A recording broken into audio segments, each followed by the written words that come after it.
자, 교재는 336페이지에 이제 납부세액의 계산. 자, 여기도 추가적인 내용들은 제가 조금씩 설명을 드리기는 할게요. 자, 일단 납부세액은 우리가 매출하면서 받아놓은 매출세액. 이게 매출세액은 부가세를 받아놨다 그래서 부가세 예수금이라고 하죠. 매출세액에서 뭐를 빼고 매입세액 우리가 재화를 사오면서 네가 세금 대신 내 하면서 주고 온 맡겨놓은 부가세 대급금을 빼면 자 이렇게 뺀다라는 것 자체가 매입세액을 공제한다 이런 뜻이죠. 그래서 매입세액을 공제를 받고 나면 납부하거나 또는 우리가 매출세액보다 매입세액이 더 많더라. 장사가 잘 안 돼서 매출을 많이 못했다. 그러면 환급이 나올 수도 있다고 했죠. 이러한 형태로 우리가 납부세액을 계산하는 거였어요. 자, 그랬을 때 우리가 매출세액의 종류에는 크게 일단 세금계산서를 발행한 거, 세금계산서 발행 매출. 자, 매출에다가 10%를 곱해서 뭐가 되는 거예요? 매출세액이 되는 거죠. 자, 그런데 이것만 있는 건 아니잖아요. 매출세액에는. 이거 말고도 또 뭐가 있어요? 여러분들 안 쓰셔도 돼. 척이 써 있으니까.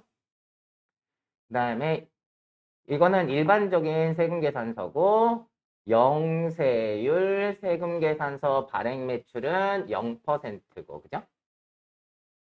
그 다음에 뭐도 있어요? 신용카드 매출도 있을 수 있죠. 그죠? 그래서 여러분들 교재에는 기타 매출이라고 써 있죠. 그 기타 매출에 뭐가 있는 거예요? 기타 매출.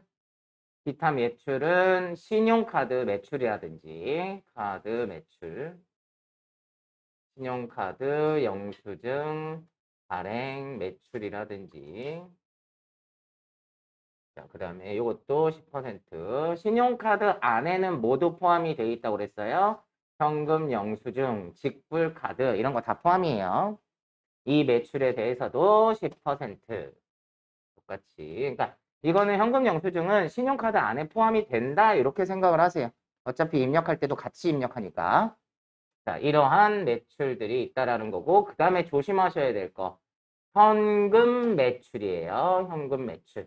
자, 요거는 현금 매출인데 뭐가 없는 거예요? 증빙을 안 해준 경우에요. 현금을 받고 물건을 팔기는 했는데 현금 영수증도 안 해준 거예요. 세금계산서도 안 해주고. 이런 것들. 요게 뭐에 해당하는 거예요? 지금 기타 매출에 해당하는 겁니다. 그래서 이 부분에 대해서도 똑같이 10%를 이렇게 매출세액으로 본다라는 거죠.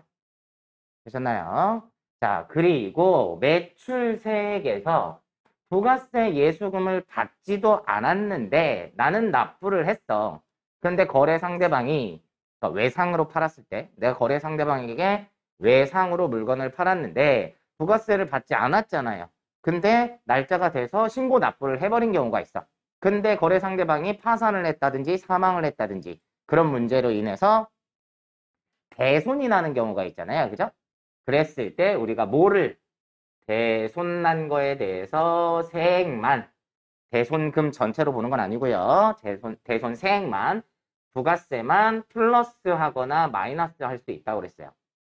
자, 이거는 일단은 내가 받지도 않았는데 먼저 납부를 했어. 근데 거래 상대방이 파산을 했다. 그러면 나는 받지도 못했는데 냈으니까 공제해 주세요. 라고 매출세액에서 차감하는 겁니다. 매출세액에서 차감. 근데 거래 상대방이 파산을 해서 우리가 매출세액을 공제를 받았는데 매출세액에서 빼서 대손세액을 공제를 받았는데 얘가 나한테 돈을 갚은 거야. 그럼 어떻게 해야 된다고요? 다시 토해내야 된다고 그랬죠? 납부를 해야 돼요. 그랬을 때 플러스 해야 된다. 그래서 대손세액 플러스 마이너스 요거까지가 전부 다 뭐에 해당하는 거예요? 매출세액에 해당하는 겁니다. 자, 그 다음에 매입세액 보세요. 매입세액을 빼야 되는데 매입세액은 첫 번째 나온 게 세금계산서 수취분. 당연히 공제를 해주겠죠. 첫 번째가 세금계산서 수취분은 당연히 공제를 받을 거예요. 자, 두 번째, 우리가 신용카드. 신용카드로 매입해온 경우에, 요것도 공제를 해주죠. 근데 거기 내용에 그렇게 써있죠. 신용카드 매출전표 등 수령금액 합계표 제출분이라고 써있죠. 우리 어제 이거 배운 거예요. 어제 이거 작성하는 거 해봤죠. 자, 우리가 신용카드로 매입을 해왔어. 그럼 신용카드 영수증을 받아왔을 거 아니에요.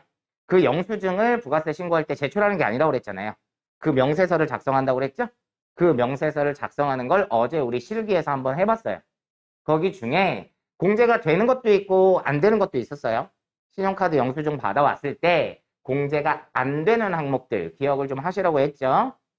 여객 운송이라든지 그다음 미용, 목욕, 이발 뭐 접대비는 당연히 불공이니까 안 되는 거고 어제 그 부분들을 입력을 해봤죠. 그래서 신용카드 영수증 매입하면서 영수증 받아온 걸 명세서를 작성을 해서 제출했을 때 매입세액으로 공제받을 수 있다. 이제 되셨죠? 그 다음에 세 번째가 매입자 발행 세금계산서 기억나시죠? 내가 매출한 사람한테 나 세금계산서 해줘 그랬더니 얘가 안 해준 거야. 그러면 내가 그냥 와서 관할 세무서장의 허락을 받아가지고 뭐 할 수 있어요? 내가 나한테 매입자가 매입자한테 세금계산서를 발행할 수 있다고 그랬어요. 그것도 공제받을 수 있는 거고. 그 다음에 의제매입세액 등 매입세액이 있는데 요거는 뒤에서 조금 이따 더 배울 거예요. 그래서 의제매입세액이라는 거는 매입세액이 아닌데 매입세액인 것처럼 공제받는 걸 얘기를 해요. 좀 이따 자세히 설명을 드릴게요. 요것도 매입세액으로 보는 거니까 공제받을 수 있는 거겠죠. 자, 그 다음에 이게 중요한 게 나와요. 우리가 불공제라고 얘기를 하죠. 불공제, 매입세액. 공제받지 못할 매입세액. 그래서 불공제가 우리가 7가지가 있었어요. 기억나시나요? 세사업, 소비, 면접이라고 이렇게 7가지 있었던 거. 요거에 관련된 것들은 매입세액을 증빙서류를 받아왔어도 공제를 못 해주겠다. 이런 게 있었어요. 자, 이런 것들은 매입세액에서 공제를 못 해준다. 그러면 이제 요거 매입세액을 공제받을 걸 받고 나면 납부하거나 환급해야 될 세액이 나온다. 이 뜻이었어요. 자, 간단하게 설명을 드렸고요. 자, 그러면 첫 번째, 뭐 여기 매출하면서 세금계산서 발행한 거, 영세율 세금계산서 발행한 거, 신용카드 영수증 발행한 거, 현금 영수증, 현금 매출 다 어려운 내용은 아니고 자, 요걸 좀 설명을 해야 돼요. 대손세액. 자, 대손이 났을 때는 내가 이 요건에 부합하면 대손세액을 공제를 해주겠다. 이런 뜻이에요. 자, 그래서 그 내용이 337페이지 보시면 대손세액 공제 실무는 대손세액 공제 신고서라고 나와 있어요. 좀 이따 우리 이거 작성해 볼 거예요. 자, 내용 한번 볼까요? 대손세액은 뭐 앞에서 간단히 설명을 드리긴 했어요. 1급 할 때.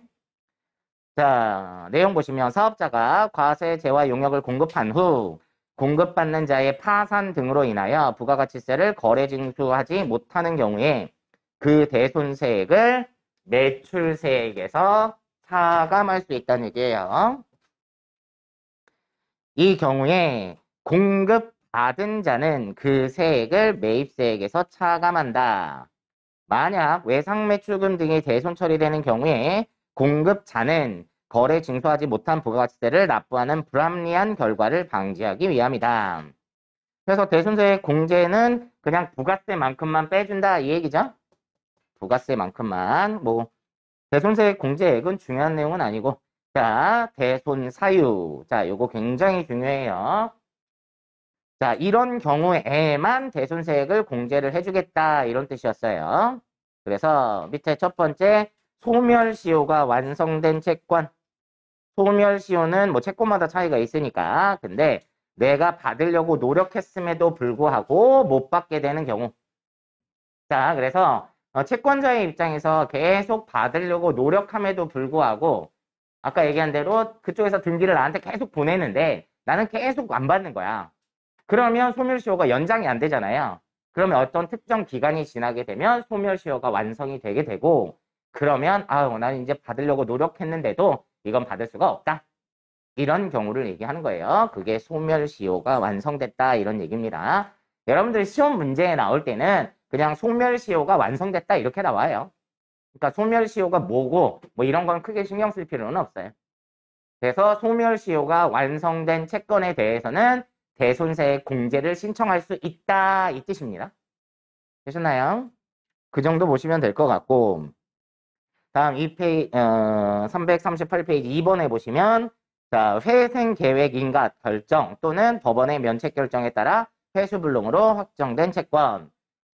내가 어떤 사람한테 돈 받을 권리를 가지고 있었는데 이 회사가 파산이 된 거예요. 근데 완전히 파산은 아니고 법원에다가 그걸 신청하는 거죠. 자, 우리는 니네가 조금만 도와주면 회생할 수 있을 것 같아 라고 신청을 해요. 그럼 법원에서 허락이 떨어지게 되면 채권자한테 야, 쟤 살려고 노력하니까 요거 채권은 좀 받지 마라. 이런 결정이 내려오기도 해요. 그러면 나는 법원의 결정에 의해서 돈을 못 받게 되는 거잖아요. 그쵸? 이런 경우에 대손세액을 공제 신청할 수 있다. 이 뜻이고요. 그 다음에 3번의 민사집행법의 규정에 따라 채무자의 재산에 대한 경매가 취소된 압류채권. 자, 내가 채권자로서 채무자한테 돈을 받아야 되는데 돈을 못 받게 되니까 이 사람의 재산을 압류를 걸어요. 그리고 이 재산을 팔아서 그 돈을 회수하려고 하죠.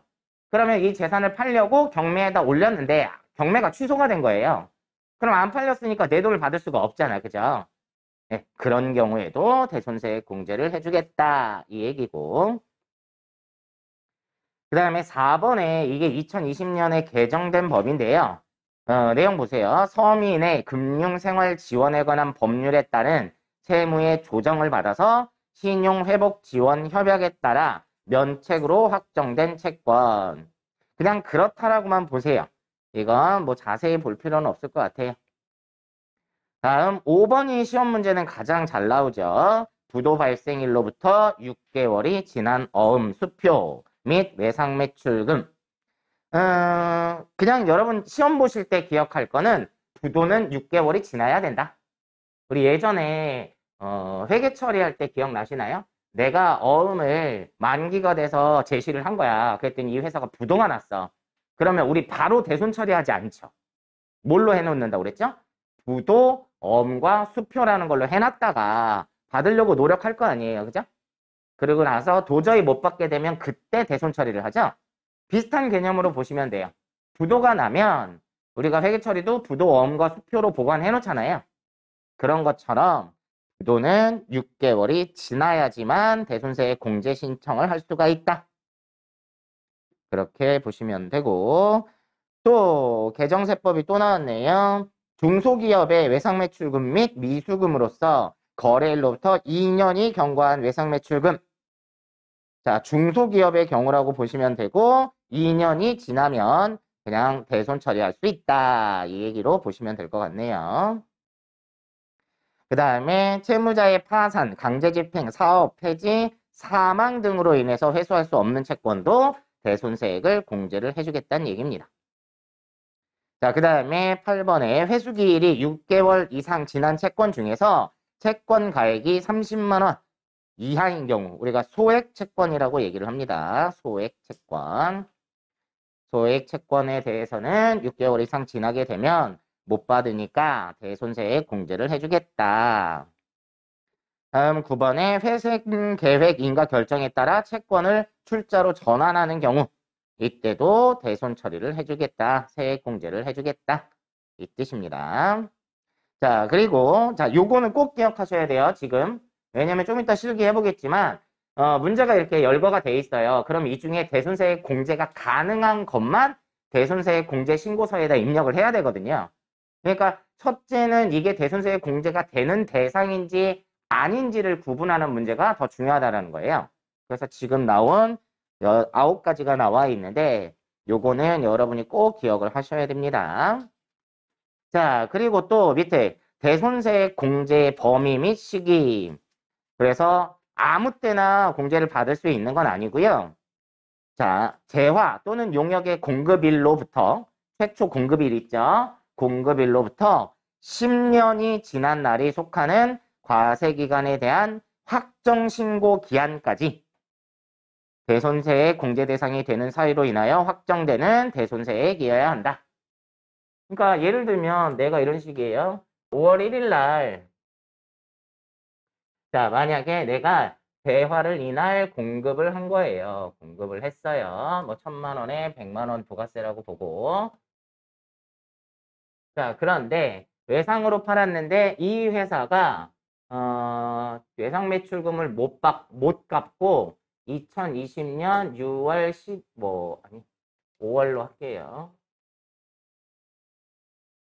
5월 15일 날 파산을 한 거예요. 그러면 자, 사람마다 성격이 다 다르죠. 어떤 사람은 느긋한 사람이 있고 어떤 사람은 되게 조급한 사람이 있잖아요. 사람마다 그런 차이가 있다는 거예요. 그래서 이러면 이 사람들이 그러면 7월 확정 신고 기간이 7월 25일에 신고를 할 거 아니에요. 이때 신고를 할 때 이거를 대손세 공제를 해주세요 라고 하죠. 일반적으로는. 근데 이걸 안 한 거야. 느긋한 사람은 이걸 언제까지 신청을 하면 된다라는 거예요. 늦어도 10년. 그러면 2030년 7월 25일까지만 신고하면 공제를 해주겠다 이 뜻이에요. 옛날에는 5년이었었는데 바뀐 거거든요. 10년으로. 그래서 10년 되는 확정신고 기한, 이게 최초 공급일이죠. 그럼 최초 공급일의 확정신고 기한은 언제죠? 4월에서 6월이잖아요. 그죠? 그러면 7월 25일까지는 10년이 지난 7월 25일까지는 신고하면 공제를 해주겠다. 10년 넘어가면 안 해준다는 얘기예요. 예전에 한번 5년이었을 때, 예전에 5년이었을 때 시험 문제에 5년이 지난 거가 시험 문제에 나온 적이 있어요. 그럼 공제를 받을 수 있냐 없냐. 그래서 지금은 10년? 그럼 10년이라 이게 시험에 나올지 안 나올지는 모르겠네요. 예전에 나온 적은 있어요. 자, 그래서 10년이 지난 날이 속하는 과세기간 확정신고 기한까지 신고를 해야 된다. 자, 그럼 그 다음에 4번 공제 신청은 대손세 공제는 사업자가 확정신고 시 동그라미 치세요. 자, 대손세 공제는요, 예정신고 때는 안 합니다. 예정신고 때는 안 하는 거고, 확정신고 때만 하는 거예요. 자, 그것 때문에 나온 겁니다. 공제 신청은 예정신고 때는 안 한다. 확정신고 때만 한다. 자, 그러면 대손세액의 처리 방법, 공급자의 입장과 공급받는 자의 입장이 나오는데, 대손이 확정나게 되면 일반적인 대손세액 공제는 공급자가 거래 징수를 못했는데 납부해서 생기는 문제죠. 그래서 공급자의 입장에서는 대손세액에서 공제를 해주는 거고, 공급받는 자 입장에서는 어디에서? 매입세액에서 차감을 해주는 겁니다. 근데 시험 문제에는 매입자, 공급받는 자 입장으로는 시험 문제 잘 안 나와요. 공급자의 입장으로만 거의 대부분 시험 문제 나오니까 공급자는 매출세액에서 차감해준다라는 거. 그거를 잘 기억하시면 되고, 대손금을 회수했다. 그럼 아까 얘기한 대로 대손세액은 다시 토해내야 된다고 그랬죠? 대손 받았던 건. 그래서 플러스 해줘야 된다. 자, 그래서 지금 대손세액에 관련된 설명을 드렸습니다. 자, 그러면 우리 또 이제 한번 어떤 것들이 나오는지, 시험에 어떻게 나오는지 실기를 또 한번 해보도록 할게요. 자, 74회 문제 보시면 부가세 1번. 자, 대손세 공제신고서를 작성을 하려면 하기 전에 먼저 내용을 먼저 파악을 하셔야 돼요.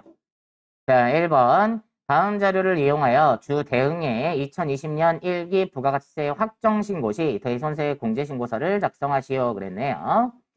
자, 1번. 당사는 2020년 1월 5일 주식회사 호연에 부가가치세가 과세되는 제품을 공급하고 그 대가로 받은 약소금 1,320만 원 부가세 포함 2020년 5월 8일에 부도가 발생했대요. 당사는 주호연의 재산에 대하여 저당권을 설정하지 않고 있다. 자, 일단 얘가 공제 대상이 되는지 안 되는지를 파악을 하셔야 돼요. 얘가 부도난 날이 며칠이죠?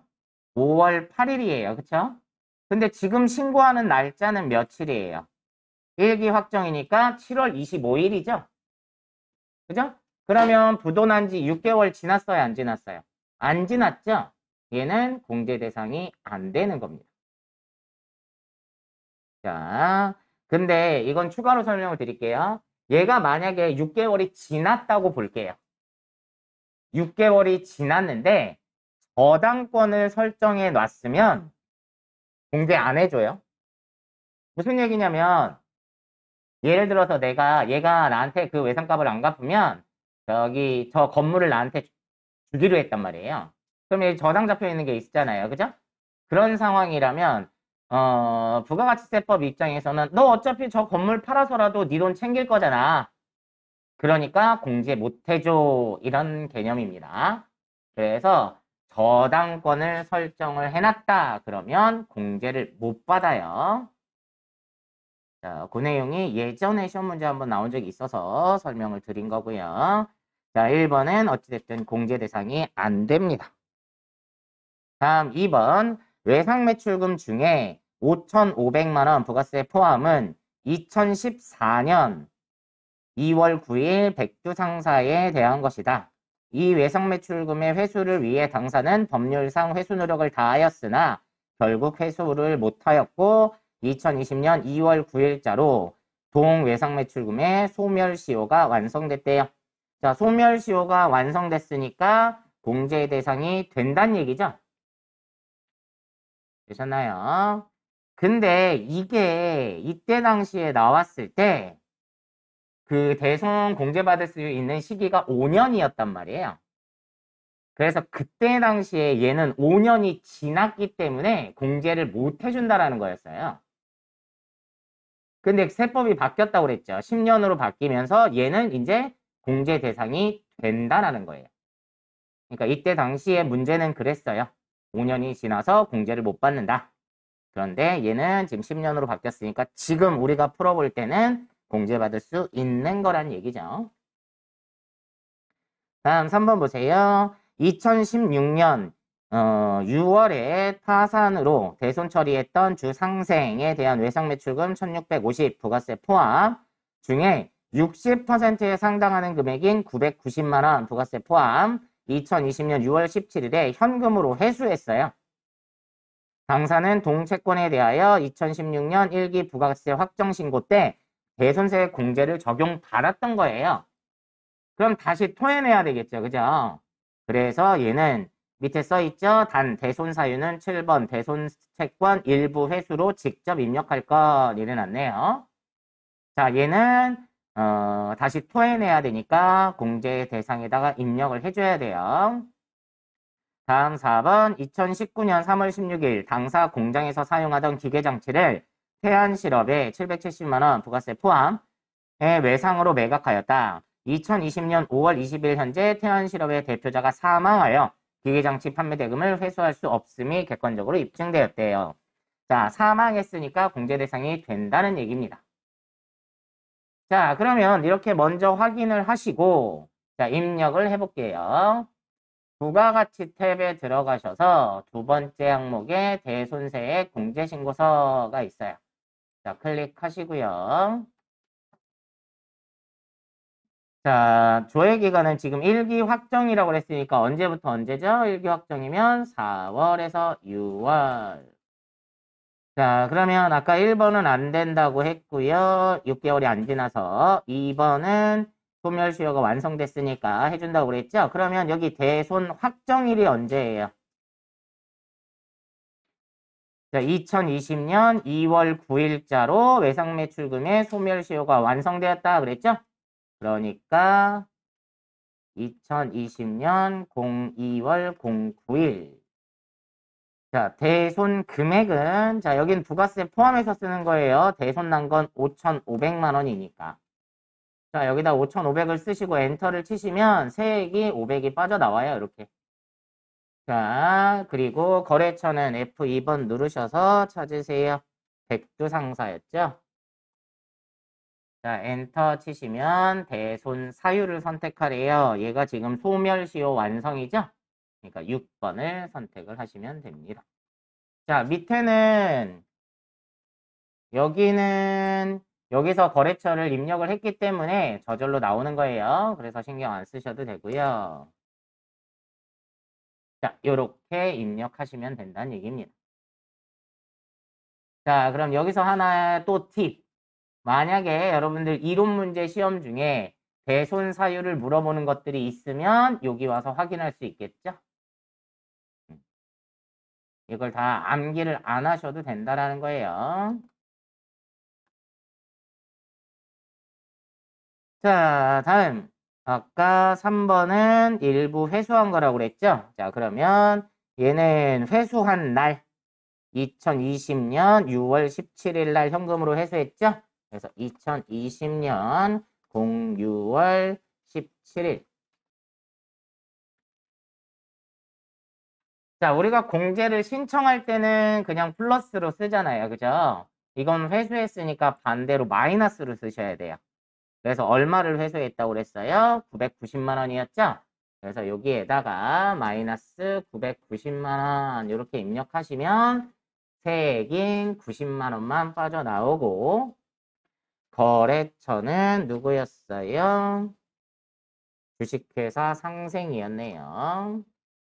그래서 대손 사유는요, 직접 입력하라고 알려줬어요. 그래서 여기서 7번 선택하시고 대손 채권 일부 회수라고 이렇게 입력을 해주시면 됩니다. 다음 4번 보시면 4번은 아까 사망해서 못 받게 된 거죠? 자, 그러면 사망 일자가 2020년 05월 20일이고요. 대손 금액은 770만 원. 그러면 세액이 70만 원 나오고요. 거래처는 태안실업. 대손 사유는 사망이니까 3번 선택을 하시면 되겠네요. 자, 이렇게까지 입력을 하시면 된다는 얘기입니다. 자, 이처럼 입력 자체는 어렵지 않아요. 근데 먼저 이게 대손세액 공제가 되는 앤지 아닌지를 골라내는 게 더 중요하다는 얘기죠. 자, 하나 더 볼까요? 자, 86회 2번 보시면 이 문제 자체는 부가세 신고서를 작성하라는 문제거든요. 부가세 신고서를 작성하라는 문제인데 그건 우리 아직 안 배웠고 거기 매출 자료에 5번에 보세요. 매출 자료 5번에 보시면 아래의 대손 확정은 재화 용역의 공급일로부터 10년 이내에 발생한 것이다. 주 세무에 대한 외상 매출금으로서 2020년 10월 5일 소멸시효 완성분이라고 하나 나와 있고 주 회계에 대한 받으러음 주 회계는 2020년 2월 6일 날 부도가 발생했대요. 자, 요거를 이때 당시에 시험 문제에서도 대손세 공제신고서를 작성해보라고 했거든요. 부가세 신고서도 작성하고 대손세 공제신고서도 작성하라고 나온 거예요. 근데 우리가 부가세 신고서는 아직 안 해봤으니까 대손세 공제신고서만 작성을 해볼게요. 자, 그 두 개만 해보실 거예요. 주 세무에 대한 외상 매출금이 소멸시효 완성된 거 공제되겠죠? 소멸시효가 완성됐으니까.